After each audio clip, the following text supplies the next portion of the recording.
Hi friends, welcome to NH cooking videos.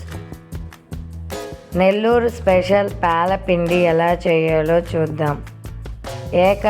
తొలి ఏకాదశికి ఇది బాగా చేస్తారు నెల్లూరులో. ముందుగా ఒక గ్లాసు బియ్యాన్ని కడిగి ఆరబెట్టుకోవాలి. అవి ఆరిన తర్వాత ఇలా నీట్గా వేయించుకోవాలి.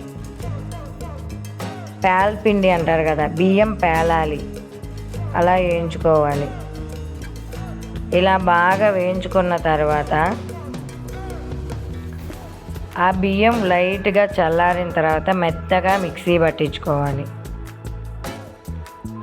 అంటే మనకి మెత్తగా రావు, కొంచెం బరకగానే వస్తాయి. మరి ఎక్కువ బరక కాకుండా ఒక 4-5 సార్లు బాగా మిక్సీ పట్టించుకోండి. ఇది నెల్లూరులో బాగా చేస్తారు. తొలి ఏకాదశికి చాలా ప్రాముఖ్యంగా చేస్తారు.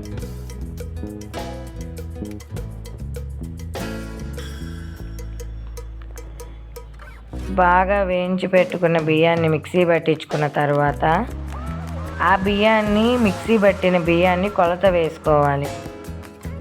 గ్లాస్తో ఎంత వచ్చిందో పొడి అని. ఒక గ్లాసు పొడికి అదే గ్లాస్తో 2 గ్లాసుల నీళ్లు పోసుకొని బాగా తెల్లనివ్వాలి.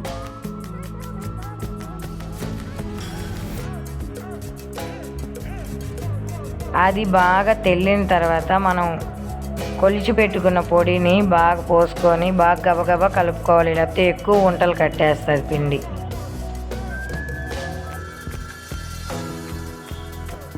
ఇలా బాగా కలిపెట్టుకున్న తర్వాత నా బియ్యం వచ్చి, నేను కొలుచుకున్న బియ్యం వచ్చి 250 గ్రాములు ఉన్నాయి, ఒక పావు సేరు. అదే 250 గ్రాములు బెల్లం, ఒక చిన్న కప్పు తురుముకున్న కొబ్బరి పొడి, ఇవి 2 వేసుకొని గట్టిగా మూత పెట్టేసుకోండి. ఒక 5 నుండి 10 నిమిషాలు.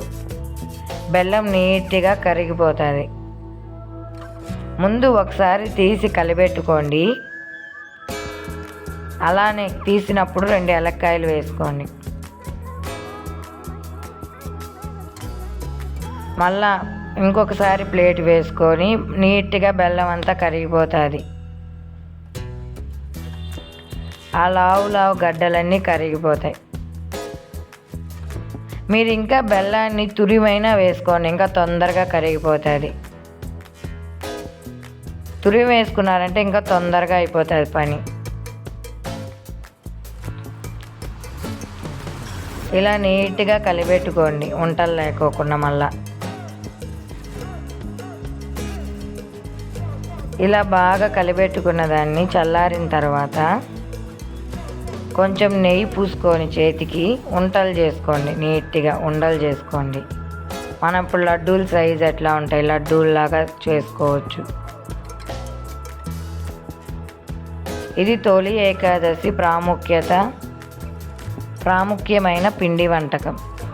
మీకు నచ్చితే ఒకసారి ట్రై చేసి ఎలా వచ్చిందో మాకు కామెంట్ రూపాన కామెంట్ చేయండి. సరే ఫ్రెండ్స్, మీకు నచ్చితే లైక్ చేయండి, షేర్ చేయండి, సబ్స్క్రైబ్.